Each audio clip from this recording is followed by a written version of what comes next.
नमस्कार दोस्तों, जय जोहार। मैं कौशल तिवारी और बिहनिया संध्या में आपका स्वागत है। छत्तीसगढ़ में उपचुनाव विधानसभा के जो एकमात्र सीट पर होने जा रहा है, उसमें भारतीय जनता पार्टी और कांग्रेस ने अपनी कमर कस ली है। जीत किसकी होगी कहना मुश्किल है और दोनों ही पार्टियों के प्रत्याशियों ने नामांकन भर दिया है। भारतीय जनता पार्टी ने सुनील सोनी को अपना प्रत्याशी बनाया है, तो कांग्रेस ने युवा चेहरे आकाश शर्मा को अपना प्रत्याशी बनाया है। जीत किसकी होगी यह तो भविष्य के गर्भ में है, लेकिन पहली ही बाजी आकाश शर्मा ने जीत ली है। यह भारतीय जनता पार्टी के लिए मुसीबत पैदा कर रही है, कहा जाए तो गलत नहीं होगा। कल ही नामांकन भरने के बाद सोशल मीडिया में जो कार्टून प्रसारित हो रहे थे, वह भारतीय जनता पार्टी के लिए परेशानी का सबब इसलिए बन सकता है क्योंकि सुनील सोनी की छवि को लोगों ने अच्छे से देखा समझा है। हालांकि वे पार्षद भी रहे, महापौर भी रहे, सांसद भी जीते, लेकिन उनकी छवि को लेकर जो सवाल उठ रहे हैं, उसे लेकर जो कार्टून कांग्रेस ने जारी किया है, अधिकृत है या नहीं कहना मुश्किल है, लेकिन जिस तरीके से सोशल मीडिया में वायरल हो रहा है यह कार्टून, उससे भारतीय जनता पार्टी के कार्यकर्ता भी सकते में है, कहा जाए तो गलत नहीं होगा। वैसे भी सुनील सोनी की टिकट घोषित होते ही जिस तरीके से रायपुर के सांसद बृजमोहन अग्रवाल ने कहा कि सुनील सोनी को नहीं, मुझे देखकर वोट दो, मैं दक्षिण के मतदाताओं का आखिरी सांस तक सेवा करूंगा। यानी बृजमोहन अग्रवाल को खुलकर सामने आना पड़ रहा है, क्योंकि वे भी जानते हैं कि सुनील सोनी के चेहरे के भरोसे चुनाव जीतना बेहद मुश्किल है। कहा जाता है कि पार्टी के कार्यकर्ता भी नाराज है, लेकिन बृजमोहन अग्रवाल सबको समेटने में लगे हैं, क्योंकि उनके समेटने का तरीका सबको मालूम है। दक्षिण का चुनाव सबसे महंगा चुनाव होता है, यह किसी से छिपा नहीं। और मोहन सेठ कहलाते हैं बृजमोहन अग्रवाल जी।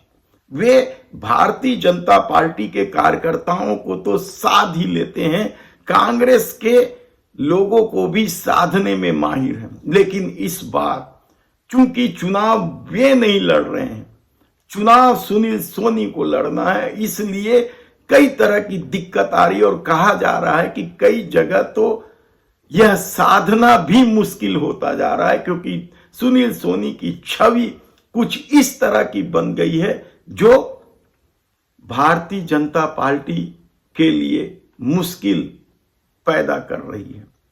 ऐसे में आकाश शर्मा क्या चुनाव जीत जाएंगे कहना मुश्किल है, क्योंकि पिछले 35 सालों से दक्षिण से भारतीय जनता पार्टी के विधायक बृजमोहन अग्रवाल के सामने कांग्रेस ने कई तरह का प्रयोग किया और हर प्रयोग में वह असफल रही है। ऐसे में जब एक तरफ भाजपा का यह गढ़ है, तो दूसरी तरफ कांग्रेस निगम चुनाव में अपना गढ़ बना के रखी है। पिछले कई चुनावों से यहां से नगर निगम चुनाव में कांग्रेस के पार्षद ज्यादा जीत कर आते हैं।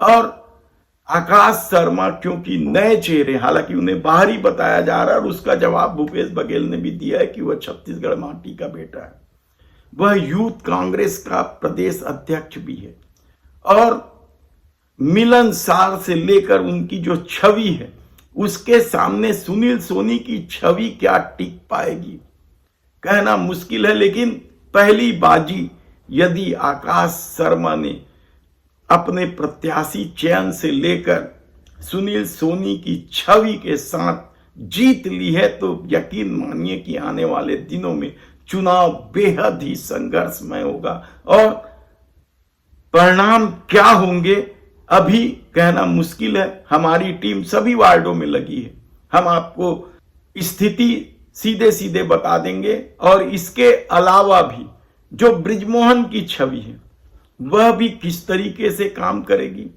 क्या जलकी कांड का मामला उठेगा, या किरण होटल का मामला उठेगा, या बृजमोहन अग्रवाल की जो उपेक्षा पार्टी के द्वारा की जा रही है, जो हल्ला है, उसका भी कोई प्रभाव पड़ेगा? और जो भारतीय जनता पार्टी में टिकट के दावेदार थे, कि इसमें दो दावेदार तो बृजमोहन अग्रवाल के बेहद करीबी थे और वे दोनों ही बृजमोहन अग्रवाल के चुनाव में महत्वपूर्ण भूमिका निभाते थे, पूरे क्षेत्र को संभालते थे। क्या वे लोग उसी मेहनत से क्षेत्र को संभालेंगे? जिसमें एक नाम तो विजय अग्रवाल का है, जो बृजमोहन अग्रवाल के भाई। वे पूरे टिकरापारा, संतोषी नगर जैसे, छत्तीसगढ़ नगर जैसे क्षेत्र को संभालते थे। क्या वे उसी ताकत के साथ संभालेंगे? ऐसे कई सवाल हैं। हम विस्तार से आपको दक्षिण की खबरें बताते रहेंगे कि क्या कुछ राजनीति करवट ले रही है। धन्यवाद।